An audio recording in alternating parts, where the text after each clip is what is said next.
അഭിഭാഷകൻ BA ആളൂർ അന്തരിച്ചു. ചാലക്കുടി ആളൂർ സ്വദേശിയായ ബിജു ആന്റണി വൃക്ക സംബന്ധമായ അസുഖത്താൽ ഏറെക്കാലമായി ചികിത്സയിലായിരുന്നു. സൗമ്യ കേസിൽ ഗോവിന്ദച്ചാമിയുടെ അഭിഭാഷകനായാണ് ആളൂർ ശ്രദ്ധ നേടുന്നത്. ബിനിൽ ചേരുന്നുണ്ട് വിവരങ്ങളുമായി. ബിനിൽ, ഏറെ ശ്രദ്ധ നേടിയ അഭിഭാഷകൻ എന്നതിലപ്പുറം ഏറെ വിവാദങ്ങൾക്കൊപ്പം ചേർത്ത് വായിച്ചൊരു പേര് കൂടിയാണ് ആളൂരിൻ്റേത്. ആളൂർ എന്ന പേര് തന്നെ അഭിഭാഷക വൃത്തിയിൽ പലപ്പോഴായി ഉപയോഗിക്കപ്പെട്ടിട്ടുണ്ട്. എന്താണ് കൂടുതൽ വിവരങ്ങൾ?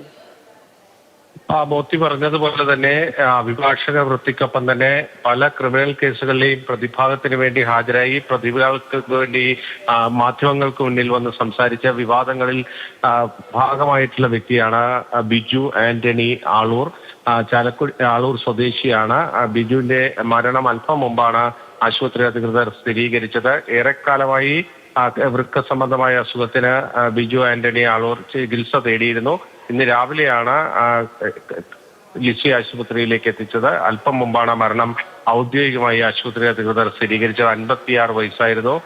ഗോവിന്ദച്ചാമി കേസിൽ ആണ് പ്രതിഭാഗത്തിന് വേണ്ടി ഹാജരായിക്കൊണ്ട് ബിജു ആന്റണി ആളൂർ ശ്രദ്ധ നേടുന്നത്. മഹാരാഷ്ട്രയിലാണ്, പൂനെ കേന്ദ്രീകരിച്ചാണ് കൂടുതൽ പ്രാക്ടീസ് ഒക്കെ ബിജു ആന്റണി ആളൂർ നടത്തിയിരുന്നത്. അതിനുശേഷം ഈ സൗമ്യ കേസുമായി ബന്ധപ്പെട്ട ഗോവിന്ദച്ചാമിക്ക് വേണ്ടി ഹാജരാകാൻ കേരളത്തിലേക്ക് എത്തുന്നു. പിന്നീട് നിരവധി ക്രിമിനൽ കേസുകളിൽ, അതായത് ഇത്തരത്തിൽ പ്രമാദമായ ഒരുപാട് ക്രിമിനൽ കേസുകളിൽ പ്രതിഭാഗത്തിന് വേണ്ടി ഹാജരായിരുന്നു. അമീറുൽ ഇസ്ലാമിന്റെ, അതായത് പെരുമ്പാവൂരിലെ നിയമവിദ്യാർത്ഥിനിയുടെ കൊലപാതകത്തിൽ അമീറുൽ ഇസ്ലാമിന്റെ അഭിഭാഷകനും ബിജു ആന്റണി ആളൂരായിരുന്നു. അങ്ങനെ ഒരുപാട് ക്രിമിനൽ കേസുകൾ നടത്തി പരിചയമുള്ള ഒരു അഭിഭാഷകനാണ്. അപ്രതീക്ഷിതമായിരുന്നു അദ്ദേഹത്തിന്റെ വിയോഗം.